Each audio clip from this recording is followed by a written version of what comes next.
All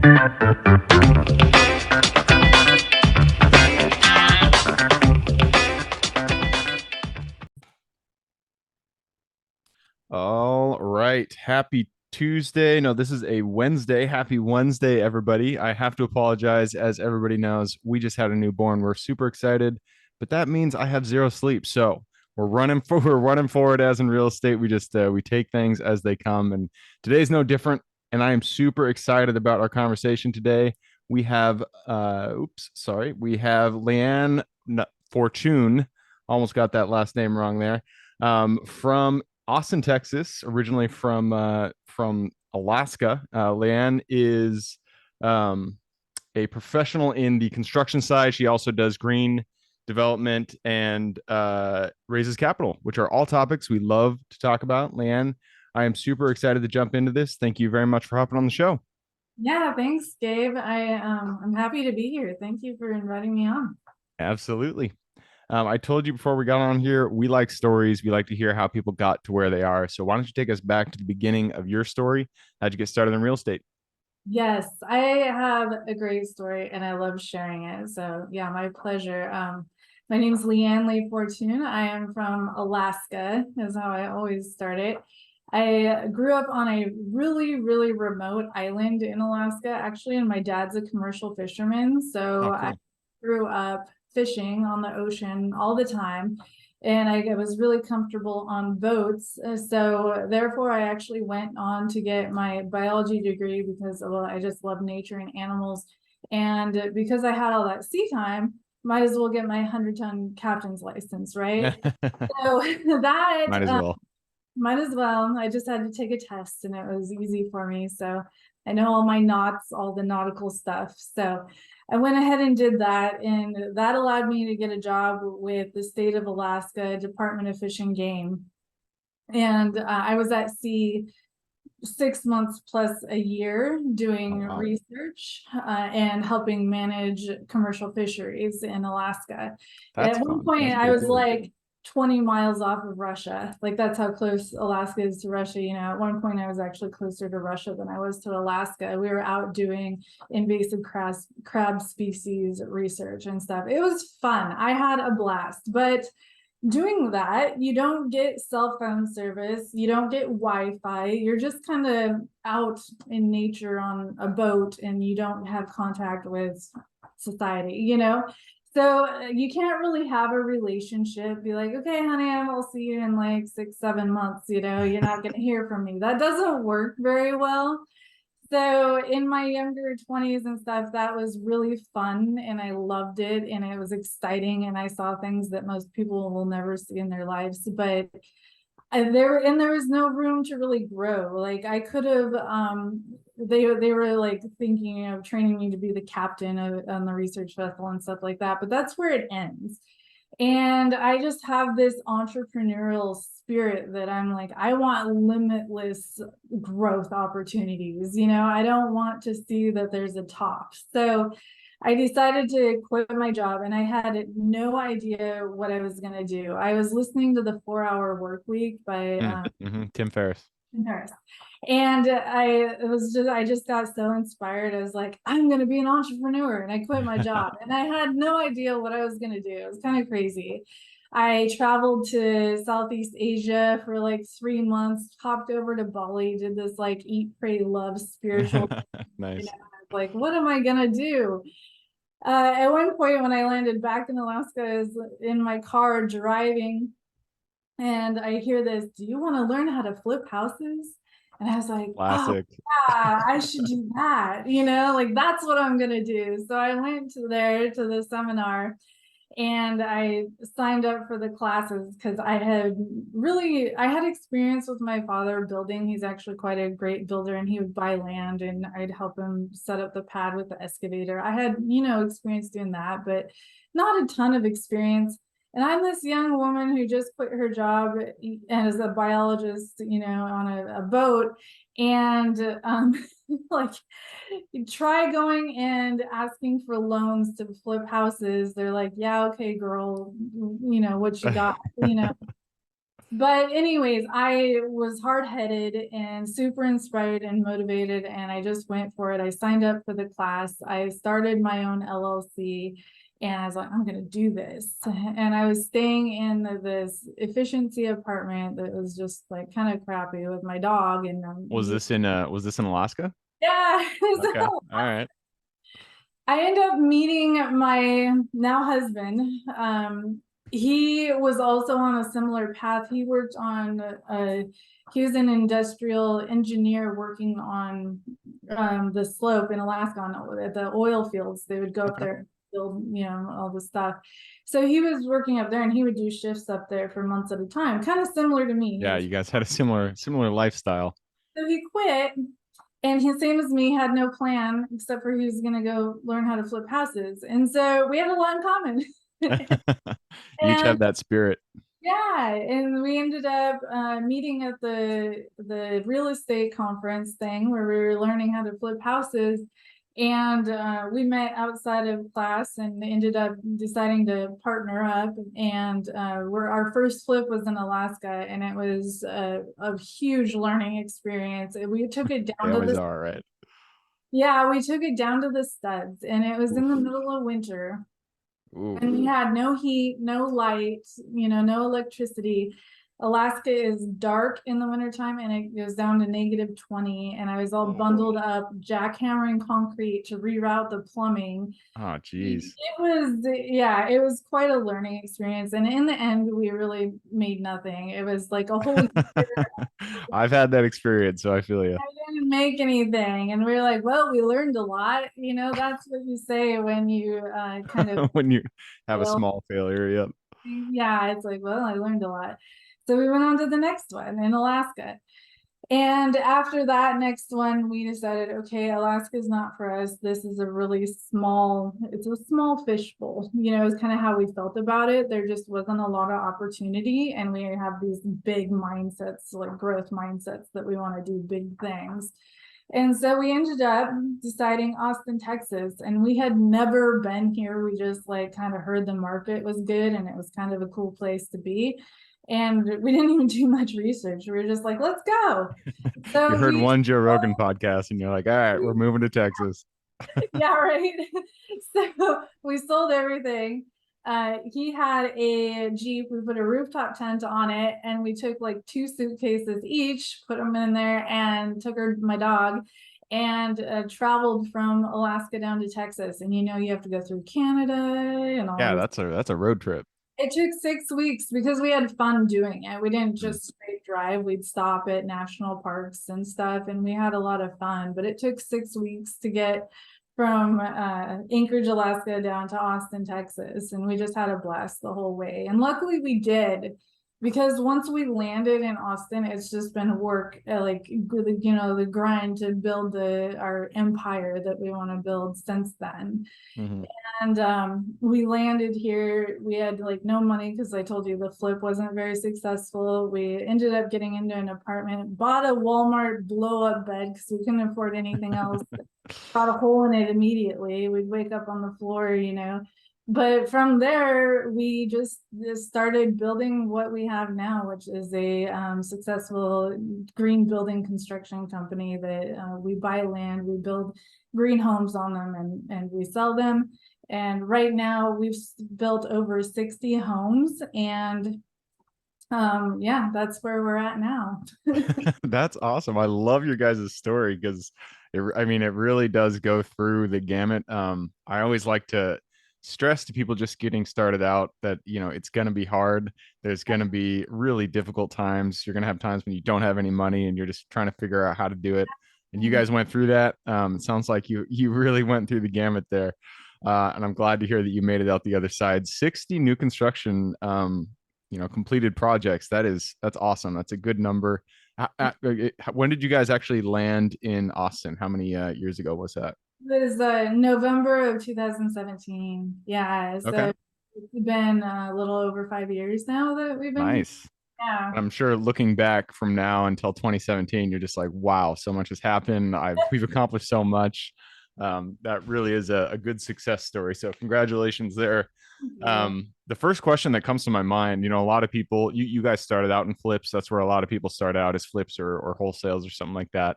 Yeah. But not a lot of people graduate from flips immediately to new construction. So my question is, why did you guys choose new construction, and what were the influences that kind of got you there?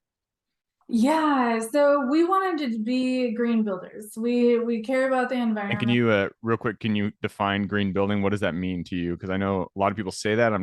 It doesn't seem like there's a uniform definition of what it means. Yeah, yeah, there's a lot of eco bling stuff out there, I know. So, yeah, we do 5-star Austin Energy Green Build rated homes. There's a lot, it takes a lot to get the 5-star rating, but essentially we're super energy efficient. We do a lot of things that reduces the carbon footprint. We'll put solar panels on top of the house. We have external insulation that wraps around the whole entire home, which is a foam board insulation, so that heat can't transfer into the home through the Hmm. studs. Interesting. And it's called thermal bridging, so it stops thermal bridging. And then we have heat pump, hot water heaters, heat pump, HVAC, energy efficient appliances, and um let's see, even the floor, they plant 2 new trees for every tree that they use to make the hardwood flooring. All So right. All right. we're just conscious about what goes inside of the home. Okay, cool. And why new construction though? It's a lot easier when you start out to buy things that are already existing. Yeah. Building is it's a there's a lot more involved in it. So what kind of led you guys to new construction in the beginning? Yeah, so when doing flips, it's hard to know what the budget is going to be. You run into a lot of surprises, Yeah. and that tended to always happen to us. I would Yeah. say that we were not very successful at flips because we would open a wall and there'd be a whole new, A whole more new world in there. oh, we have to replace the whole electrical system in this house because there's been 10 electricians in here and they didn't know what they were doing or something like that. So I would say that we kind of got tired of those surprises, but then on top of it, we wanted to be green builders and energy efficient. We want to have Okay. a purpose, I guess, is really what it was. I don't just want to be a real estate developer who has a bad rap because they come in and tear down the forest and build homes that are crappy and stuff like that. We want to actually have a purpose of building quality homes that are better for the environment. Okay. And so it's easier to do that with new construction. When you're building in a home or trying to create a green home from something that's already been built, it's kind of impossible. We Yeah. tried it, and the highest we got was a 3-star rating. And so we just got tired of doing that and decided new construction. And something that is specific to Austin is you can buy an SF3 zoned lot and you can build 2 homes on that lot. Mm. And so what that allows us to do is have a larger profit margin by doing Hmm. that. And so that's what we ended up doing. We pivoted, which, you should do. Anybody who's on an entrepreneurial journey, if something's not working, feel Yeah. free to pivot, right? Yeah, absolutely. And so that's what we ended up doing. We ended up pivoting. We did a couple flips here, not super successful on it. Decided to buy SF3 zoned lots. Some of them have old homes on them. And what we would do is actually, if they were on piers, we'd lift them up and carry them off to someone else who could flip it. So it didn't go in the landfill. And we really Mm. liked that. And Wait, you lifted the house off of the foundation? yeah, yeah. Wow, that's great. I haven't heard of that one before. That's pretty cool. It's pretty amazing, and it feels good because you're not putting it into the landfill, since we're environmentally conscious builders. To be able to do that and allow someone else to take the home and turn it into something better, they would flip it, they'd put it on land somewhere else, and that was good. So we've done that several times. If we can't do that, we recycle everything, so it still doesn't go into the landfill. They actually use robots to take the material and recycle it, which is My my uncle actually has a construction recycling facility, and so they take the debris from construction sites and they turn it into like wallboard and or siding, I mean, and stuff like that. So really cool the different things you can recycle and turn it into something new. Yeah, absolutely. I love it. And yeah, and then we actually have an in-house architect and engineer, and so we can develop our own plans, make it more energy efficient depending on where the window placement is, stuff like that. Eaves matter, all that. So we brought everything in-house, and we now buy land and make the plans and build the new homes and sell them. Very cool. And are you guys only in Austin, or have you guys breached out from other areas in Texas, Alaska? Maybe you probably don't want to go up to Alaska, but are you guys focused in on Austin? Yeah, I have family that wants us to go to Alaska, but no, right now we're only in Austin, but we are talking about branching out. We would probably take baby steps, other places in Texas, and then Texas, yeah. move out from there. Yeah. Very cool. Well, hey, I mean that is I like your guys's your business model. I like that you chose something that you're passionate about. So many times in real estate, it can just turn into numbers. But if you really think that you are, you're doing something good in the world, you're putting in green buildings that are going to be a boon for the environment, that can really give you the motivation to move forward. So I love that you guys chose that. Um, we're running down on time. I wanted to get into raising capital because you're an expert at that. But before we do that, I also just want to get a 30,000-foot view of your guys' process when it comes to building new constructions. I know you can go really deep in this. It can take an hour, but just give us a real quick overview of what your guys' process looks like, finding the land, doing the building, all that stuff. Yeah, yeah. So a lot of the times, because we've grown so big, we're kind of like the largest real estate developer builder in this part of Austin. So Mm, our signs are everywhere. People know us. A lot of the times we'll get calls, people saying, "Hey, do you want to buy this?" And real estate agents know, and they'll come to us as well. So that we have several avenues of identifying people bringing lots to us to buy, whether it be an old home on it or not. Sometimes it's vacant lots. Sometimes it's subdivides too. We've started getting into that. But anyhow, someone will bring us a deal. We don't go out and search for it so much because so many people are calling us with the deals, and so we don't need to put our efforts there. So that's how we get the deals, and then vetting them. We really just we want to be close to where we're already working because we don't want to dispatch our employees are out to different, it's too much driving time. We kind of want to be kind of centrally located, so location matters. And then the zoning matters. What can we do with it? Is this even viable or possible? Is it something we want to subdivide? Is it something we want to subdivide and sell, subdivide, build, stuff like that. So we just go through the whole process of seeing if it's a good viable lot that we want to buy. And then of course you always have to take into account the ROI. Are we going to make money on it? That's yeah. always consider. So that's kind of the process of what we go through as far as purchasing and buying lots. Yep. And then I'm sure you guys engage your you get a survey, you engage your architects to get the plans drawn up once you guys do decide to build. How did you guys develop the relationships with the builders? Did you have one builder that you work with, or have you vetted multiple and you kind of have different people that do different things? So we brought that in-house. We're actually the builder. We have hired, how many superintendents do we have? I think we have 6 superintendents. Hmm.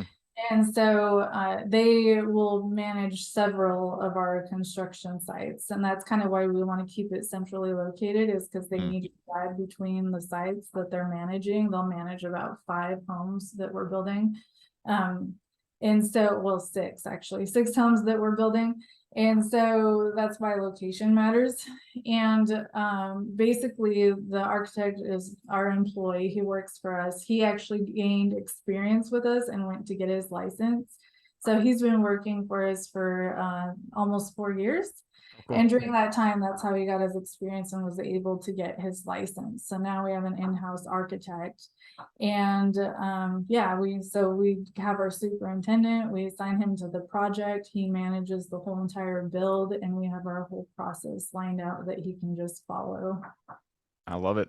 And if you were to give, for anybody who's listening who wants to start in new construction, if you were to give them one tip, getting started, what would that piece of advice be? Oh goodness. There's so many moving pieces. I think when I said that then they follow the steps, it's all lined out. Now it took us years to really create it and make it to where it's something, a system that, an employee, we can hire him and he can just follow it. I would say get your systems in place and be really organized. And if you're not organized, hire somebody that is. I Mm, am not an organized person. I will admit that 100%. I am the lofty, like, entrepreneur with all these ideas floating around, and I'm not an organized person. That was actually my first hire, was an operations manager to get us organized because we are the entrepreneurs that are just kind of all over the place. yep. Yeah, absolutely. Hire what you are not good at. I love that. Yes.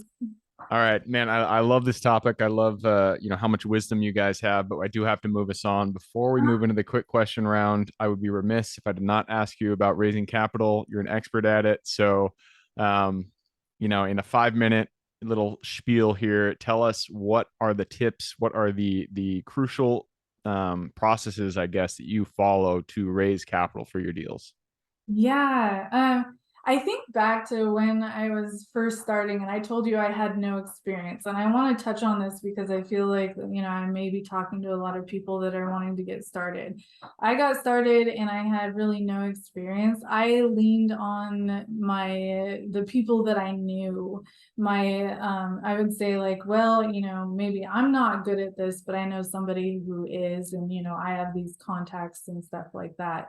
And I really leaned on my partner because he had experience too. And I'd say, well, my partner has this experience and we're doing a joint venture together. And so it's not about what you know, but who you know, really. You can lean on that. And it's all about relationships as well. Build good relationships with people. All of my investors, they believe in me so much because I have such a good relationship with them and I keep in contact with them and I let them know how the project is going and whatnot.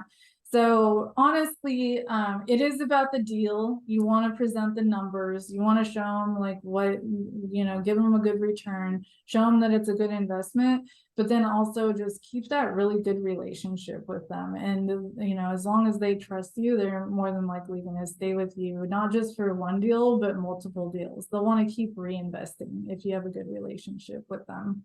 Nice. Absolutely. Yep. It's all about relationships. And relationships come down to communication. So it sounds like that's your secret sauce there, is being extra communicative with your investors. Yeah, Show them that you're a good steward of their money. absolutely. All right. Well, I'm gonna wrap it up there and move us on to the quick question round. Are you ready? Yes. Let's do it. Starts with education. I need two recommendations. Give me one for real estate and one for general life wisdom.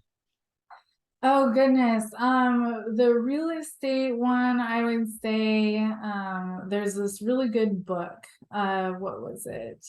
The Millionaire Real Estate Investor by Mm. Gary Keller, Dave Jenkins, and Jay Papasan. I actually know Jay Papasan personally. I work with the Papasan group very frequently, Oh, and cool. he's constantly dropping good wisdom nuggets. It covers topics about finding investments, opportunities, evaluating the properties, financing, and it has a whole gamut of good information in there. And then I would say for the non-real estate one, I mean, I already talked about the 4-hour work week. It's really for entrepreneurs. It's really inspiring for me. But another non-real estate kind of good book is The Alchemist. Oh yeah, But good suggestion. oh, I can't say his last name. I have never heard it honestly. Quello or whatever it is. Yeah. Yeah, I butchered it. But yeah, it's all about this shepherd that's finding his personal legend and his true purpose in life. And it's just really inspiring. And I feel like it kind of parallels my journey. Like everybody goes on their journey, and yeah, it's a great book. Yeah, The Alchemist is it's one of my all-time favorite. I love like philosophy kind of books, but they're in story form, and The Yeah, Alchemist just crushes it. That's a great recommendation. absolutely. Surprisingly, not a lot of people have said that. I asked this, we're 371 episodes in. I asked Yeah. that same question every single time. I think you might be the first person to say The Alchemist, Awesome. which surprises me because I love that book. Oh yeah, it's my top favorite. They actually quoted it at my wedding and everything. I mean, I just love the book. Nice. All right, moving us on to the next question. This is for your younger self. So let's go back to the LeAnn who was up there on her ship over, 20 miles off the coast of Russia. Go to her, look her in the eye, give her one piece of advice moving forward. Ah, embrace the process of learning and growth, and don't be afraid to make mistakes and encounter challenges, and just take them on and look at them as learning and growth opportunities. So don't be afraid to make mistakes. Nice. I love it. Embrace the process of learning and growth. Good advice. All right, next question is about your business. The first three hires we make are form the foundation of our business. So, what were your first three hires, and would you do it in a different order if you did it again today? I would not. I think I did it. I nailed it. My first hire, like I said, was my operations manager, and I hired. So my partner and I took a test, and it was a test by Keller Williams, actually, because I have such good relationships with agents, and so they allowed me to take this personality test, me and my partner, and it took like an hour to take the test. And the thing that showed true on that test is that both of us aren't organized. And I will both admit that. And so our first hire, we're like, well, our first hire needs to get us organized. So operations manager was our first hire, and then our second hire was a general contractor, and Okay. was the lead kind of general contractor, so that he could we then hired our superintendents after that. And so it was his job to manage all the superintendents that were out building our projects. And then of course, if after that, I can go on and on. And then we hired our bookkeeper and stuff like that. So Yeah. I think that we did it right. I Yeah. would not do it any different. Yeah, I mean, it sounds like you guys started with to kind of cover what your strengths did not cover, which I think is a great way to start. You know what you're strong at. You don't need somebody to do that because you are strong at it, and so you cover your weak side, cover the things that you guys need covered, and then go from there. So good strategy. Love that. I'm gonna move us to the next question, and this I already know the answer to this question, but I'm going to ask it anyways. The US is a big place, a lot of opportunity out there. Give me the single metro, the single city you're most excited about investing in today. Oh, I mean, I'm staying in Austin. That's what I was going to say. It's got to be Austin. We're living here. It's Yep. a place to be if you want to be in real estate. Yep. Absolutely. All right. Next question is about luck, and this is just a fun one. Luck is 50% of everything. We always say if you put effort out there, you'll get it in return. But luck always comes into play. So, what was your luckiest moment in real estate? Oh goodness. I mean, I say luck is when preparation meets opportunity. And I feel like I am constantly preparing and learning and growing, so that when that opportunity comes, I go for it. Like that's just what I do. I take risks all the time. Leaps of faith, I call them. As far as luck goes, or my luckiest, I told you that when I moved to Austin, I didn't even research it. And I really I came here with no money because my flips didn't work. I put all my money into education, learning, and that flip. So I was like down to rubbing two pennies together. That's all I had. And so the fact that I took that leap of faith to move, I think it was like over 3,000 miles. I think it's like 3,500 miles or something that I traveled to get here. with nothing. The fact that I came here with nothing and I built what I have now, I feel pretty lucky. I'm pretty grateful for Nice. that. No, yeah. I mean, there's so many variables when it comes to choosing a place to move to. And you're right, you got to have luck. You might have, who knows, even in the area in a city that you move to, you'll get lucky if you move to the right area. So love to Yeah. hear that. Next question is about mentors. None of us are islands. We form the foundation, or we stand on the shoulders of giants. So who is one mentor who has contributed significantly to your career today? Oh, well, I mentioned the Papa San group, right? So when I landed in Austin, the Wendy, Jay's wife, Wendy Papa San, was one of the first agents that I met. And they started to help us sell our homes. But not only did they help us sell our homes, but they had us take the test, like I told you about. And they really just didn't they were super open with their knowledge and education, and they shared quite a bit with us. They even invited us to their home and educated us on how to hire employees. We had never had Oh, employees. nice. We didn't know what to do, Yeah. like kind of scary, like, oh my gosh, now people are going to rely on us to get their paycheck, every couple of weeks, like Right. kind of a lot. And then how to do it, I don't know. There's taxes involved that I need to worry about and stuff like that. And how to find the right person. There's a lot to it. And when you're adding somebody to your, it's kind of a family, and you don't want to bring in toxic people or people that Mhm. don't fit well. There's a lot. So the fact that they educated us, Wendy and Jay Popson, then and they've written tons of books. They invite me to speak at their events now sometimes, and so it's really fun, and it's been a great relationship, and they're great mentors. Nice. I love it. All right, that leads us to the last question, and this is for the listeners. You've given us a lot to think about. I'm sure people want to reach out, get in contact with you, learn about what you're doing down there in Austin. So, what is the best way for people to reach out to you? Yeah, I'm on all the social media platforms. So Facebook, Instagram, LinkedIn. We even have a TikTok now and all that stuff.